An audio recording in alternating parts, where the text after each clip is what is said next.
Bonjour les sexy curieux et curieuses, ici Catherine, votre coach de vie sexuelle. Puis aujourd'hui, en fait, je donne suite à mon vidéo sur les types de désirs. Donc le désir réactif et le désir spontané.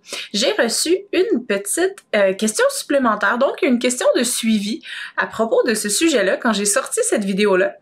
Puis on me demandait qu'est-ce qu'on peut faire quand on est une personne du type réactif pour devenir une personne un petit peu plus spontanée. La question de suivi était celle-ci. Juste par curiosité, quel genre de possibilités il peut y avoir pour la personne qui veut pas de sexe à moins de se faire toucher avant? Comment l'autre peut faire pour pas porter ça seul? Parce que l'ouverture d'esprit, c'est beau, mais en pratique, ça veut dire quoi? Bien sûr, ici, j'aborde le sujet en ne sachant pas la situation complète et personnelle de la personne qui m'a envoyé cette question de suivi-là.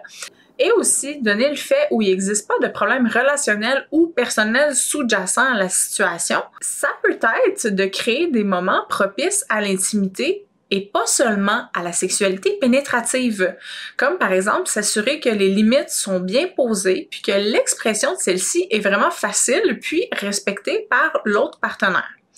Par exemple, pouvoir dire facilement « j'aimerais faire un massage aujourd'hui » ou qu'on se fasse des caresses, mais je suis pas sûre de vouloir une pénétration complète en ce moment. Est-ce qu'on peut voir tranquillement? Est une belle entrée en la matière pour poser une limite claire dans ce qu'on est prêt à vivre et ne pas vivre. C'est aussi pertinent pour le partenaire qui a le désir spontané d'apprendre à moduler ses besoins, puis à offrir en fait seulement ce que le partenaire peut prendre sans exercer une forme de pression inconsciente. C'est un peu le concept du selflessness. Donc, ne pas penser à soi dans des moments comme ça, puis focusser son attention sur l'autre partenaire. On peut voir si le partenaire est intéressé peut-être par des échanges de masturbation seulement, ou à se laisser regarder pendant une masturbation. Ça peut être aussi des options qui existent. Ça peut être simplement de se faire lire des récits érotiques ou de regarder un film érotique ensemble.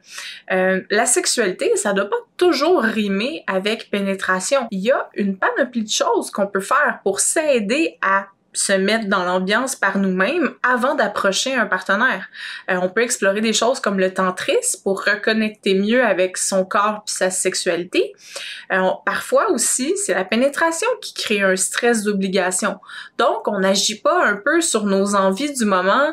Par exemple, on a envie d'embrasser notre partenaire, mais on le fait pas parce qu'on peut penser que forcément, après ça, on doit avoir du sexe. Donc, c'est d'être clair dans tous ces aspects-là. Pour la personne qui a un désir en général réactif, il y a aussi beaucoup d'exercices de visualisation, puis de premiers pas.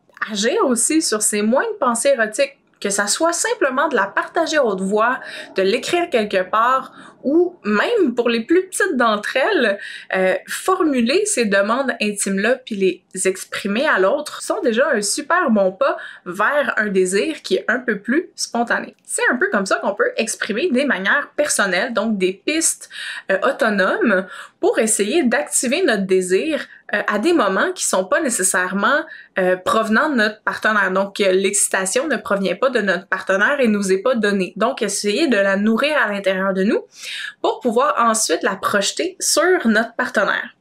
J'espère que ça éclaire un petit peu les choses pour la question du désir réactif et spontané. Si vous n'avez pas vu la première vidéo, je vous encourage à la voir. Allez la voir dès maintenant. Elle va être en lien à cliquer dans la vidéo si présent. Je vous souhaite une belle journée, mes sexy curieux et curieuses, puis je vous dis à bientôt!